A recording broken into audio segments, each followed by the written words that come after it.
Shout out to BWB, man. BWB. Bandwagon Buffs. Shout out to BWB, man. You know what I'm saying? Bandwagon Buffs, right? Shout out to Bandwagon Buffs. Thank y'all for coming. BWB, baby.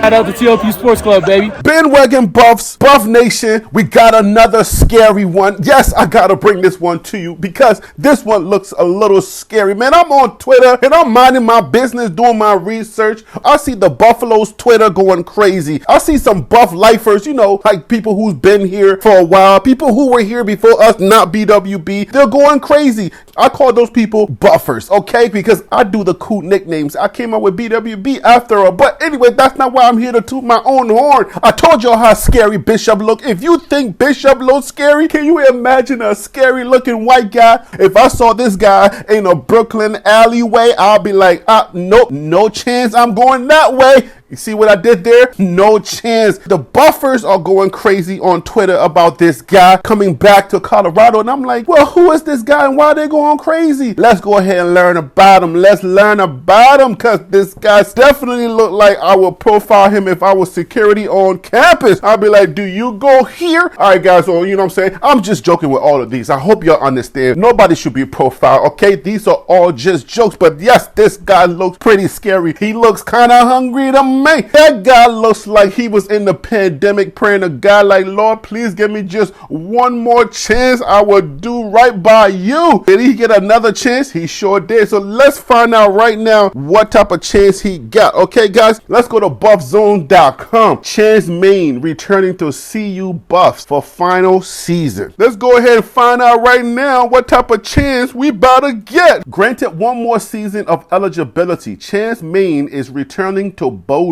On Thursday, the former and now current Colorado Buffalo announced that he will be rejoining the team after spending the offseason battling to get another year of eligibility. I'm super excited to be able to come back, the 6'4", 270-pound defensive end said. Main played for the Buffs last season, recording 28 tackles and 2 tackles for loss in 12 games. After 2 seasons at Independence KAN Community College and 2 at Incarnate Word, Main missed the fall of 2021 with an injury before transferring to CU a year ago. Main put his name into the transfer portal after last season as he applied for an NCAA medical hardship to get one more year. About 6 weeks ago, the waiver was approved. Okay, I don't care, man. Listen, that guy looks scary. He was on that 1-11 team looking that scary. What happened? Y'all didn't know how to coach Maine? You got to keep the main thing the main thing. You understand what I'm saying? Maine received several scholarship offers in the past few weeks, including from CU, but he was unsure about whether he wanted to come back. Led by head coach Deion Sanders, CU has an entirely new coaching staff than Maine played for last year, and most of the roster has changed as well. Like a lot of college football fans, Maine has watched all the social media posts and videos produced by Sanders and his team, and they didn't know if he wanted to be part of the program. That changed when he visited the coaches last weekend. I made a video talking about that, man. I'm telling you, man, you gotta come here and you gotta see this for yourself, young men. You gotta see this for yourself. Don't stand afar and be afraid of what you're seeing going on. This is all part of the marketing. This is all part of the system. Don't let that deter you. It's just like somebody telling you, yo, that girl ain't no good, man. You gotta see it for yourself. You gotta say hi to her and see maybe she just didn't like them, or maybe they just wasn't gelling. You gotta see it for yourself. You gotta come over here and see how this works out for you and for you only, okay? You gotta make sure that this works out for you, and you gotta see that for yourself. You cannot take anybody's word for it. Don't let all the social media marketing, all the media frenzy deter you, young men. Come over here, come to Coach Prime, get to meet Coach Prime and the other coaches, and then you can make up your mind. And if you decide, well, this ain't for me after meeting them, then that's fair. But do yourself a favor and make sure at least give it one visit to find out what's going on. Do not let the media fool you. Anyways, let's keep reading. When I went out there and actually got to formally meet those coaches and their situation and feel that different energy with the coaches and in that facility and just see how everything was running and listening to their plan and everything like that, it changed my heart a whole lot about the situation. Mean said, it had my mind racing. Of course your mind was racing, man. Our minds are over here racing just as well. And we're not even over there at the school. We're in New York. We're in South Africa, Australia, Connecticut. We everywhere, man. Anyway, Chance, I'm feeling what you're feeling. You can feel it. Of course you can feel it. We can feel it all the way over here. You can definitely feel that the changes in those facilities are drastic. It's night and day difference in there. Maine said he was impressed with the communication between coaches on the staff and how they are on the same page. That gives you a little bit more insight about what's going on, what was going on at the time, guys. What was going on? Communication with the coaches and their staff. Were people not talking when he was there before? That's a little bit of insight. Guys, remember to read between the lines as I continue to read these words, okay? I think there's definitely a storm brewing and it's gonna rain here on a lot of people. Maine said, I like this guy. I like the way this guy talks already. He looks scary and I would not want to see him in the alleyway, but I like the way he's talking. More than anything, Maine was impressed with defensive line coach Sal Sinceri, who came to CU this spring after 4 years at Alabama. Sinceri has also coached at Florida, Florida State, Tennessee, Michigan State, LSU, and in the NFL, among other stops during his career. I listen a lot to him, Maine said. Sometimes you have to hear the message and not the tune. Ha! That sounds familiar. Sometimes you have to hear the message and not the tune. I want you to lock that in because I got a video that's coming for that. Hear the message and not the tune. Sal, he's a great guy, but he's hard-nosed. He's going to coach you hard. Just to have the opportunity to get coached under somebody like that, you'll be a fool not to take that opportunity and apply what he can teach you. In an interview with Buff Zone earlier this month, Mean said he wanted to find the best situation possible for his last year. Learning from Sinceri and defensive ends coach Nick Williams prompted him to choose CU. It felt like the place, that's for sure, he said. You can only see what they put out there on media, but whenever you're in there in it and you get up close to it, it's a really good situation. With that caliber of coaches and being able to get coached under them, I'm thinking this season is going to be huge for me. He's a selfish son of my gun, boy. I like it. That's what coach want to hear too. Man, he seemed like he hungry. The coach is like, yo, I want a kid that looks like he's desperate for his next opportunity. And that's what Chance Maine is talking about. He's trying to keep the main thing. You see what I did there? Anyway, let's keep reading. Maine played at 240 pounds last year, but has bulked up to 270 this off-season. Unsure of his status, he participated in Incarnate Words Pro Day in March and said he ran 2 4.6-second 40-yard sprints despite not having any speed training. With the Buffs, Maine expects to play a true defensive end spot, but said he'll work with Sinceri and Williams. I'll probably be somewhat of a hybrid player, he said. If I get in there and I have the right training, you'll see me flying around at 265, no problem. CU now has 75 projected scholarship players for next season, including 10 edge defenders. Guys, I'm telling you, man, Coach Prime is doing the dang thing, and you have to understand that he ain't playing around. There were a few gems on that 1-11 team. There were a few gems, and I guarantee you with the right coaching, these kids with the right mind, they will put the work in and get the right thing.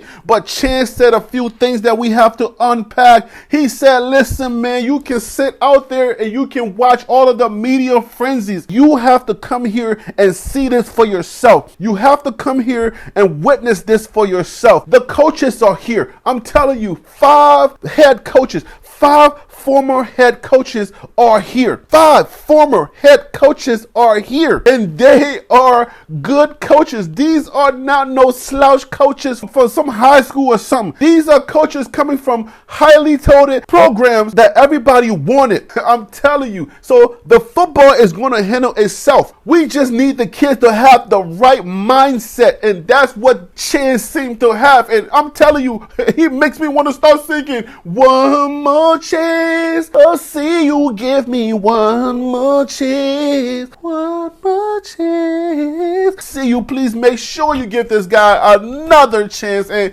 it seems like he's got the chance that he was looking for. He looks hungry. He looks like a dog. And this is what I've been trying to tell y'all. I told you guys, I need to see hungry looking guys. I need to see these NFL looking guys. And Chance look like he is NFL ready. I'm like, well, wait a minute. White dudes don't look scary. Why does this one look so scary? I hope that ain't racist, but whatever, man. If I said it about the black guys, I can say it about the white ones too. I'll be like, wait a minute. That white guy looking a little scary there. You know, sometimes to make white guys look scary, to put tattoos and bandanas on their heads and give them a leather jacket. This guy don't need none of that to look scary. I'm like, Chance, man, my goodness, Chance. Chance look like a scary mother. I'm glad that Chance is coming back, man. I'm excited. I'm really glad you guys can feel the excitement in my voice. I just want gritty players. I want players to come here that understand what the main thing is, like Chance Main. You have to come here and see it for yourself. You have to lock in with the mentality. People who are hungry, people who want just one more chance, people who look like they needed one more chance. They've been praying for that one last chance, like, oh man, this is it for me, and I'm ready to just knock somebody's head off for my chance to get to the NFL or to get to that next level in my professional career as a football player. This is the kind of attitude that coach wants to hear and see. And I've been waiting to see these guys that look older than me. I am in my 40s, late 40s, looking to be celebrating 50 not too long from now. And this guy look like he don't celebrate 50 way long ago. He's looking like an NFL player and he's in college. I'm like, wait a minute, should I go ahead and reapply to see if I can get another chance? Maybe not. Okay, calm down, Harry. You're getting way too ahead of yourself with that gut, but that ain't gonna happen. But Chance is looking like a main problem that we're gonna have. So it goes both ways, guys. I don't mean to profile nobody. All these are jokes, okay? Nobody should be profiled. Let's keep it cordial, guys. But Chance, welcome back to see you, man. We will see you on the field. That guy standing right next to him look like a grown usher. Chance is on your left. He's the white guy looking kind of scary. And that usher looking guy, Jamal Montgomery. Anyway, all right, so Chance Main got his second chance. So with that being said, guys, let me leave you with this. Say hi to my son. His name is Micah. Micah went to Boulder with me, so he's in some of the videos that I posted. It's warm out here, so we decided to come out and have a little bit of fun. There's a reason why Micah is jumping up and down. He's having fun. I want you to look at Micah for a little bit and remember, Micah is a kid. He's having fun. As we cheer for our favorite football team, the Colorado Buffaloes, guys, I want us to remember that we are cheering for some kids. All right? That's somebody's child that you are cheering for. I know sometimes, we lose sight of the fact that these are kids, and sometimes we get a little overzealous and we start levying some words and certain things against them and stuff like that, because I know in America we love our sports. All right, we love our sports in America and we love our sports hero. But I wanted to remind us that we are cheering for some kids. There's somebody's child. Okay, these are not professionals, right? At least allow them to have a little bit of fun while they're doing this. So graduation time is here and a lot of these kids are graduating. So I wanted to take the time and say congratulations to all of the kids that are graduating. College is a big deal. It's a very big deal because you can actually use college to avenge whatever career or whatever it is that you want to do in life. You don't even have to use your degree. The fact that you went to college is enough in most areas of life. A wise person once told me that college is a place where you go to learn how to learn. College teaches you how to learn. But most organizations can take that and say, okay, the fact that you have a college degree, I will give you a job. At least I can train you. I know that you at least know how to do the basics of whatever it is that I need you to do. So that's what I wanted to remind us of, okay? Let's not lose sight of the fact that we are cheering for some kids, somebody's child, and let's please keep the conversation cordial. Guys, I'm going to leave it right there. Thanks for watching. I'll be sure in the comments, let me know what you think about this. Let me know what you think about Chance. If you've been here before, let me know what your thoughts are. If you saw Chance play and you know he's a problem, let me know in the comments. You know who I am. I'm Harry B. And that what you just heard was the Liberian Perspective TLP Sports Club. Blah.